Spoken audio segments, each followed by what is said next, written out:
everyone. Thank you for joining us for this Disability Awareness and Inclusion presentation. Today we have one of our very own University of Michigan-Dearborn students, Kimberly Austin Baker, joining Judith Walker, the Disability Services Coordinator, and myself, Kathy Sider, the Disability Services Testing Center and Alternative Formatting Coordinator.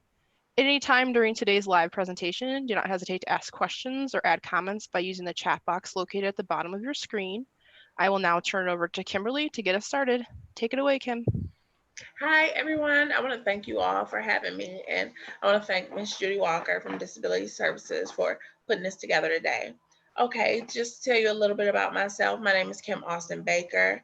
I have a spinal cord injury, and I'm a quadriplegic and have lived with my disability for 15 years.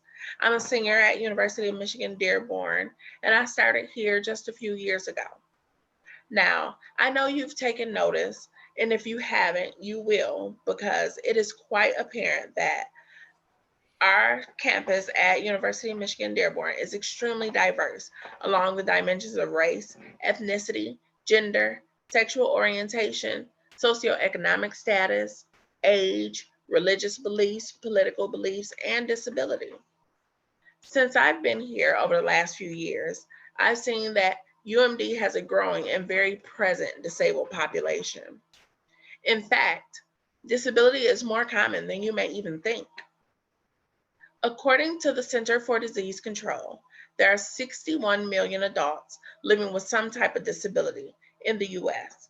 That averages out to about 26% of the population, which is about 1 out of every 4 adults.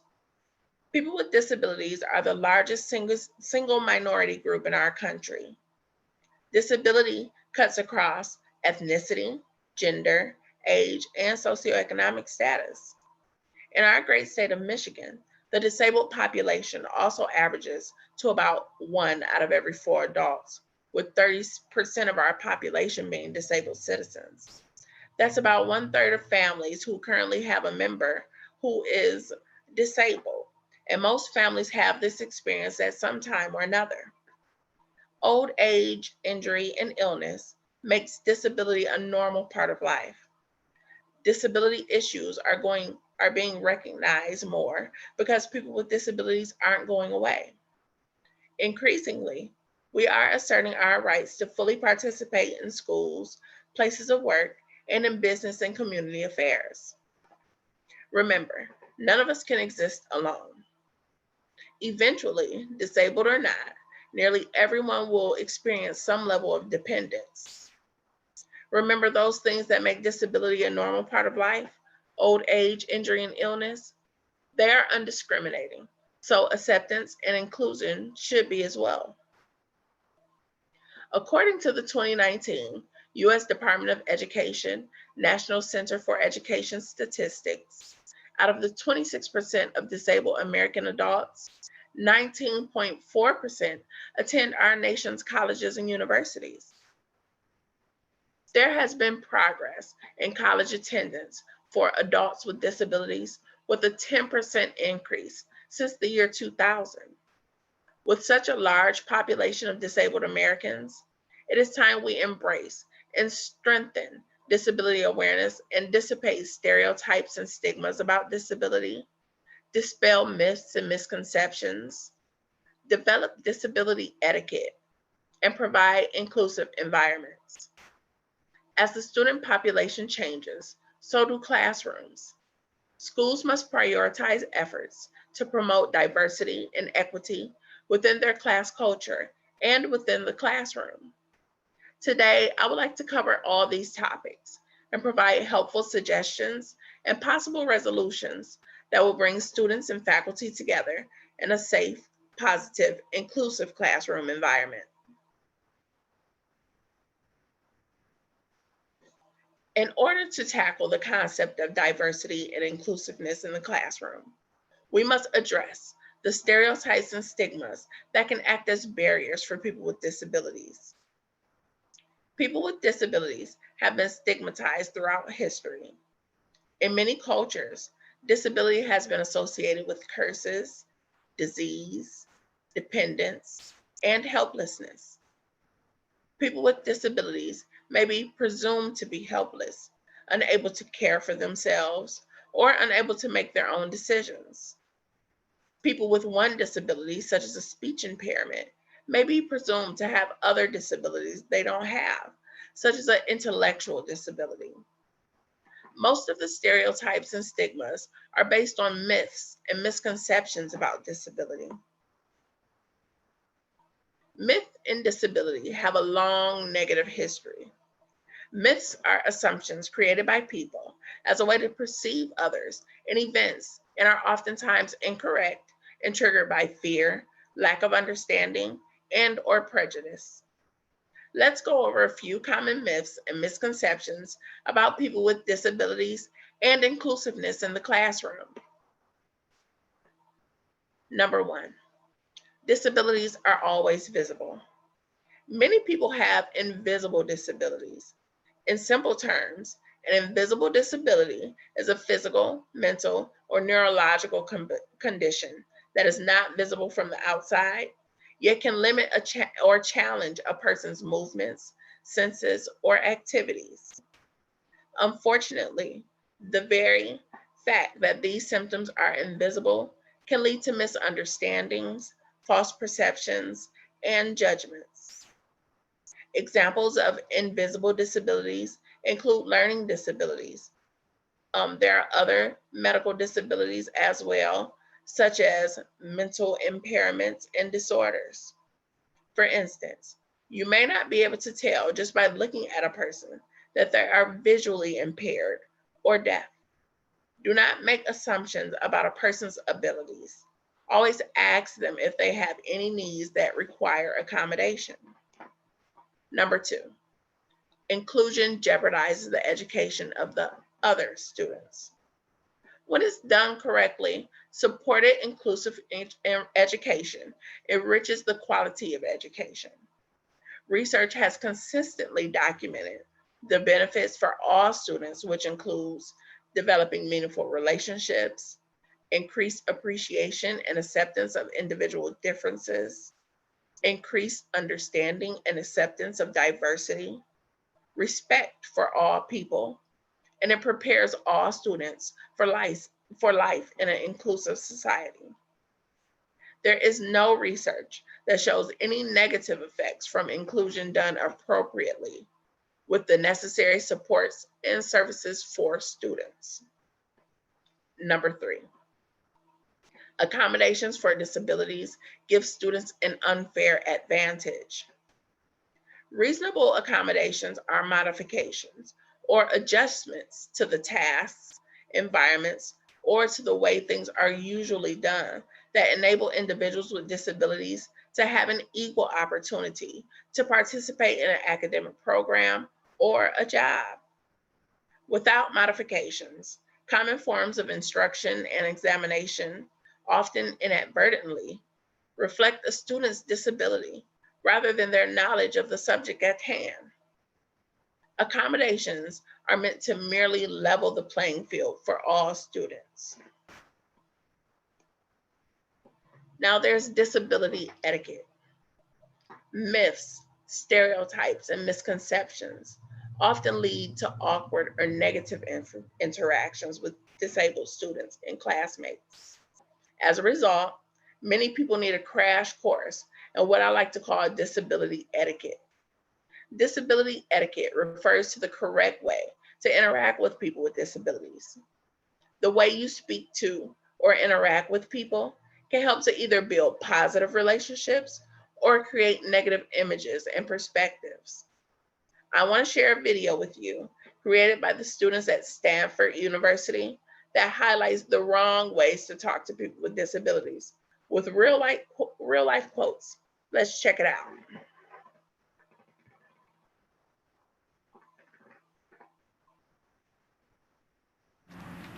What happened to you? What's the deal with that thing? But you're so pretty. Yeah, it's totally accessible. There's just a single step. Oh, I totally understand you. I get so frustrated when the elevator's broken. Jesus will heal you if you keep praying for it. So you work? Oh, you work? Oh, how nice. Do you feel embarrassed when you're out in public? Yeah, I sprained my ankle once, so I totally understand.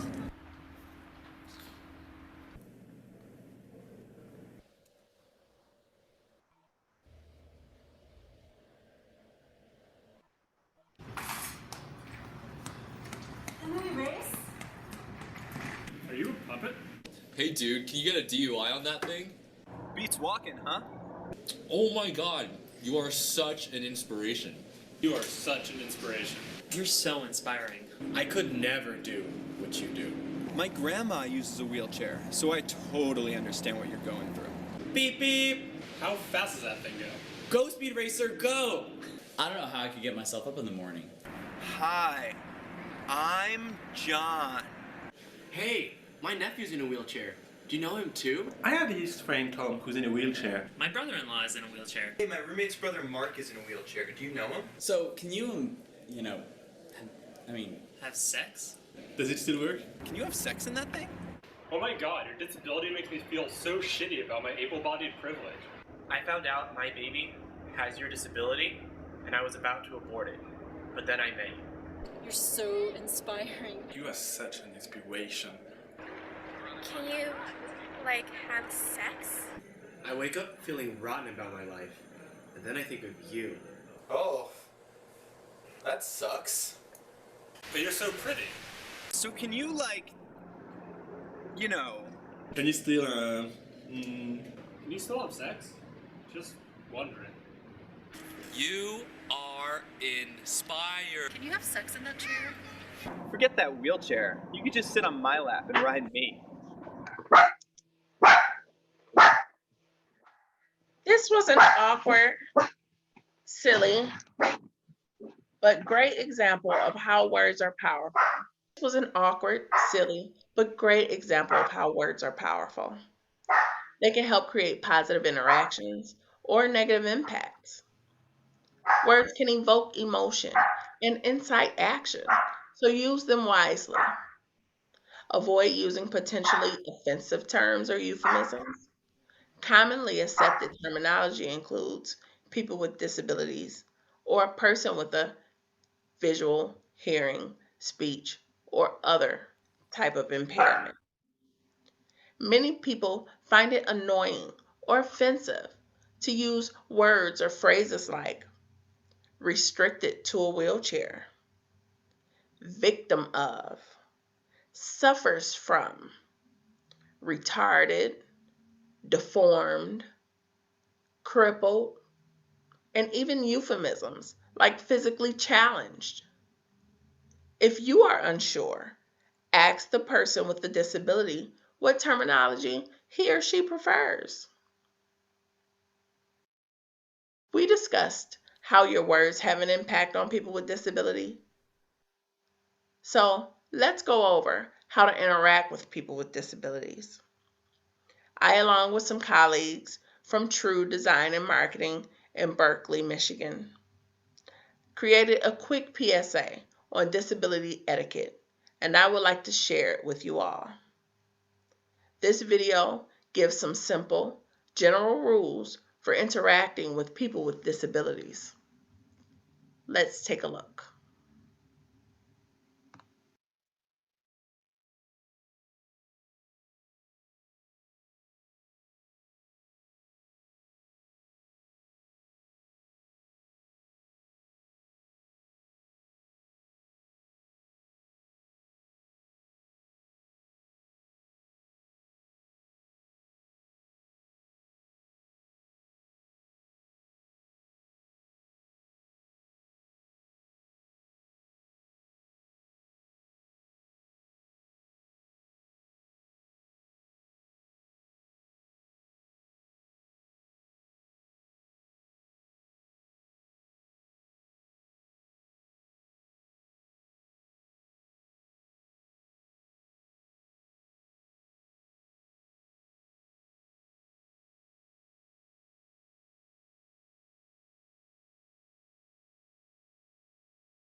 Kimberly, should there be audio with this?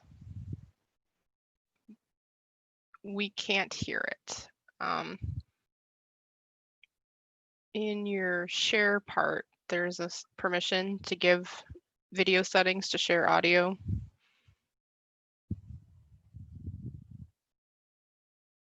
Do you see that?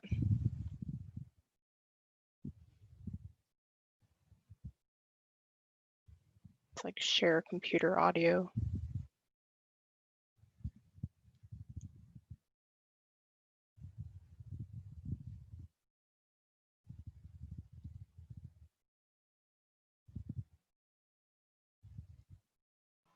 I apologize. No, it did not pop up on my screen.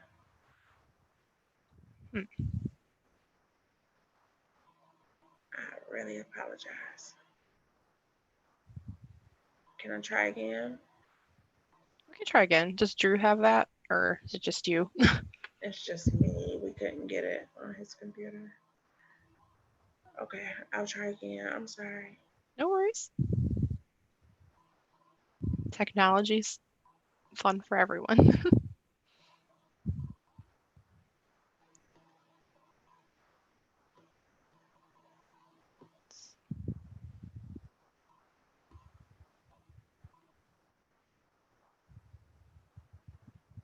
Can you hear it?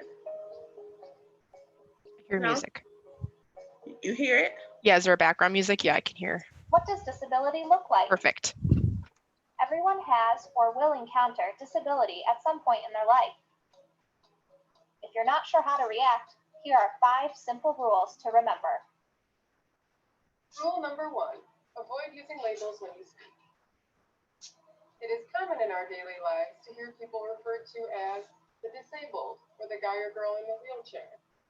Remember, people with disabilities are people first, and our only labels should be our names. Hey, Christy. Pictures? Wow. I was wondering if you're making, I don't know, sweaters, even the girl in the wheelchair. If you guys want to come to the picnic this weekend. Really? That girl in the wheelchair. I would love to come. Yay, I'm Michelle. Nice to meet you. Can't wait to have fun this weekend. All right. See you guys then. Bye. Rule number 2, think before you speak. Avoid showing pity or being patronizing. When you talk to a person with a disability, don't use pet names such as poor thing. Also, remember, it is very disrespectful to talk down to someone with a disability. Oh, poor thing. Let me do this for you.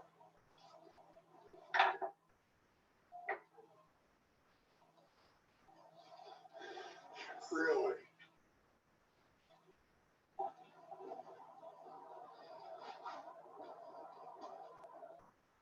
Rule number 3, always ask people for help. Ask people for help. In some cases, a person with a disability may seem to be struggling, yet they're fine and would prefer to complete the task on their own. Follow the person's cue and ask if you're not sure what to do. And don't be offended if the person declines your offer for assistance. 1, 2, 3, 4. 1, 2, 3, 4. That's sure this way. 1, 2, 3, 4, 5, 6, 7, 5, 7.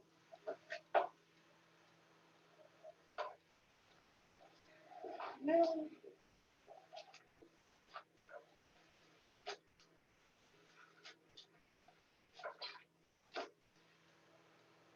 Rule number 4, don't make assumptions.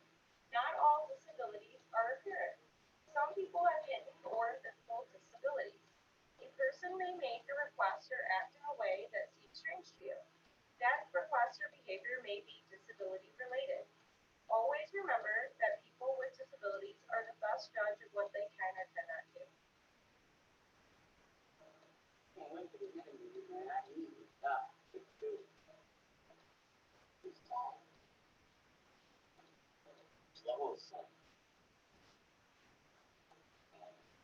Oh, really?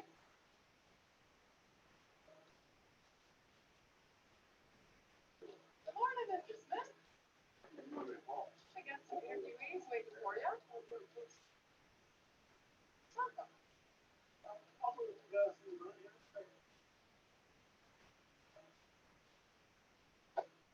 The last and most important rule, number 5, practice the golden rule. Treat everyone the same way you would like to be treated, with respect. Think of the person first, not the disability. You don't have to shy away from people with disabilities. Relax and be yourself. We're just people too.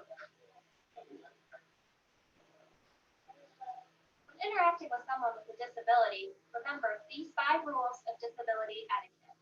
Rule number 1, avoid using labels when you speak. Rule number 2, think before you speak. Rule number 3, always ask before helping. Rule number 4, don't make assumptions. And rule number 5, practice the golden rule. Treat others the way you would like to be treated.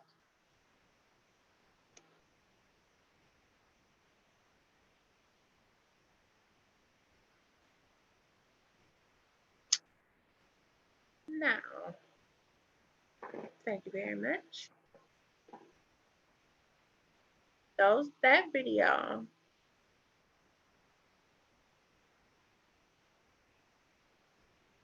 Now, I showed you these 2 videos just to encourage you to be mindful of what you say and respectful in the actions that you take. These things are very important when you have an inclusive classroom environment where everyone interacts with one another at some point at time. Disability awareness in a classroom requires a special set of characteristics that embody disability etiquette, equality, and acceptance. Universal design for instruction and learning. Students are in school to learn, and instructors share this goal. So the big question is, how can educators design instruction to maximize the learning of all students? The answer is through the field of universal design. Universal design for learning is a set of principles used in curriculum design that attempts to make learning opportunities accessible for all students. Universal design can provide a starting point for developing a framework for instruction. These principles can be applied to language classes and all other classes as well. Professors can apply this body of knowledge to create courses that ensures lectures, discussions, visual aids, videos, printed materials, labs, and fieldwork are all accessible to all students. The concept of universal design is rooted in the design of products and environments to be usable by all people to the greatest extent possible, without the need for adaptation or specialized design. The goal of the universal design of instruction and learning is to maximize the learning of students with a wide range of characteristics by applying the universal design principles. Curriculum design. Universal design of learning applies universal design principles to the overall design of instruction, as well as to specific instructional materials, facilities, and strategies used for lectures, classroom discussions, group work, web-based instructions, field work, and demonstrations. Universally designed curriculum provides students with a wide range of abilities, disabilities, ethnic backgrounds, language skills, and learning styles, multiple means of representation, action, and expression, as well as engagement. UDL has 3 main principles which can be used in curriculum design. Multiple means of representation, which is presenting information in different ways. Multiple means of expression, which allows students to express knowledge in different ways. And multiple means of engagement, which stimulates learning and engagement in different ways. UDL is a design process that provides the best access and outcomes to every individual. The goal is for every student, whether they have a disability, special needs, are typical or advanced, to learn in a way that meets their needs. This type of curriculum design, accompanied by any needed accommodations, ensures that every student has what's necessary to be successful. Creating an inclusive classroom environment. The instruction learning process is an inherently social act, and instructors should be mindful of the quality of the social and the social and emotional dynamics in their course, because they impact learning and performance. Now, there are a number of strategies instructors can implement to create a productive and inclusive climate, but I thought that the Iowa State Centers for Excellence in Learning and Teaching has a great guideline to follow. 1, model inclusive language by using multiple and diverse examples. Multiple examples increase the likelihood of students relating to at least one of them. Take care to include examples that speak to both sexes, students with disabilities, and that works across cultures. Number 2, examine your curriculum. You want to examine your curriculum and make sure that your course materials are representing all aspects of student population. And you also want to make sure that if you're teaching a course, let's say on public policy, that it does not ignore disability issues or something of that nature. Number 3, strive to be fair. Especially in courses with multiple sections and TAs, it's crucial to be perceived as fair, both in grading and implementing course policies. Number 4, be mindful of low ability cues. These cues encourage attributions focused on permanent, uncontrollable causes, which diminishes a student's self-efficacy. Number 5, don't ask people to speak for an entire group. Students with disabilities often report feeling invisible or sticking out like a sore thumb in class as a token member. This experience is heightened when they are addressed as spokespeople for their whole group and can have implications on performance. And then number 6, practice inclusive classroom environments. Of course, educators are not out to intentionally exclude anybody from the educational experience. However, many researchers report small unconscious behaviors called microaggressions that certain student groups experience repeatedly, not just students with disabilities. For instance, women report that instructors tend to interrupt them more often than men, ignore them more often, call on them less often, ask them more recall questions and less analytical questions, acknowledge their contributions less, and build on their answers less.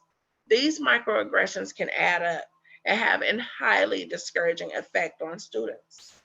Creating an inclusive classroom environment exemplifies compassion, empathy, and understanding of the complex lives of students with disabilities. The environment is critical to successful outcomes for disabled students. These guidelines are deep-rooted in equality and acceptance of disability. An inclusive classroom is one that creates a supportive environment for all learners, where everyone feels valued. Accommodations. As mentioned before in the common myths, accommodations are essential for students with disabilities. Accommodations are essential for some students with disabilities. They provide a level playing field, not an unfair advantage. Accommodations simply provide an alternate way to accomplish the course requirements by eliminating or reducing disability-related barriers. Providing accommodations do not compromise the essential elements of a course or curriculum, nor do they weaken the academic standards or integrity of a course. The Americans with Disabilities Act stipulates that public colleges and universities are responsible for providing these very necessary accommodations when a student discloses a disability. Specifically, they are required to make reasonable adjustments or modifications to practices, policies, and procedures, and to provide auxiliary aids and services for students with disabilities, unless to do so would fundamentally alter the nature of the program or result in an undue burden.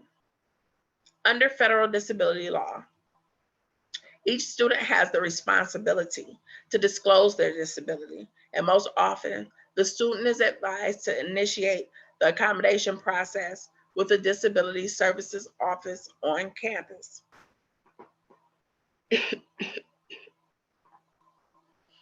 This office then determines whether the student is eligible for services, and if so, coordinates appropriate accommodations and services based on the documentation provided and in consultation with the student and other professionals as appropriate.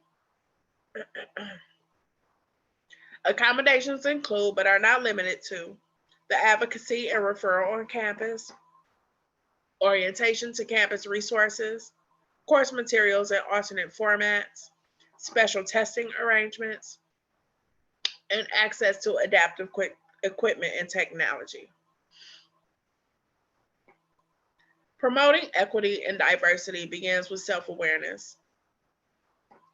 The intersections of race, ethnicity, gender, sexual orientation, religion, socioeconomic status, and being able-bodied impact us individually. Individuals understand how their identification with a particular group gives them privilege in certain spaces because of their social groupings. We must all acknowledge our personal biases and seek to understand people with different experiences.